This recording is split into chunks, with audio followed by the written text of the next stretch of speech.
Aujourd'hui, je vais vous expliquer comment faire caca. Et là, j'en entends déjà quelques-uns d'entre vous qui sont prêts à me dire que faire caca, tout le monde sait bien le faire. Et pourtant, vous êtes bien en train de regarder ma vidéo éducative sur le sujet. Ce qui veut dire que faire caca n'est pas une manœuvre aussi acquise que cela. Et il est vrai que si en règle générale l'opération se passe assez naturellement, je suis convaincu que nombre d'entre vous peuvent témoigner avoir eu parfois quelques crottes qui peinaient à sortir du cul. De sorte que l'opération prenait bien plus de temps que nécessaire.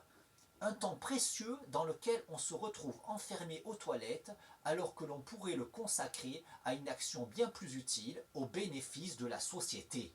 Lorsque ces désagréments se produisent, il convient, pour les contrer, d'utiliser une poire de lavement comme celle-ci. Pour ceux pour lesquels cet outil est assez étranger, puisqu'il faut reconnaître qu'il est plutôt de la vieille école, je vais vous expliquer comment il faut procéder. Vous allez voir, c'est très simple. Tout d'abord, il faut remplir la poire d'eau.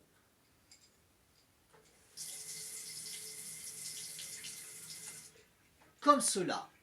Ensuite, il faut visser l'embout sur la poire. Sans oublier d'enduire le dit embout d'un gel lubrifiant, de la sorte. Ensuite, il ne reste plus qu'à enfoncer l'embout dans le cul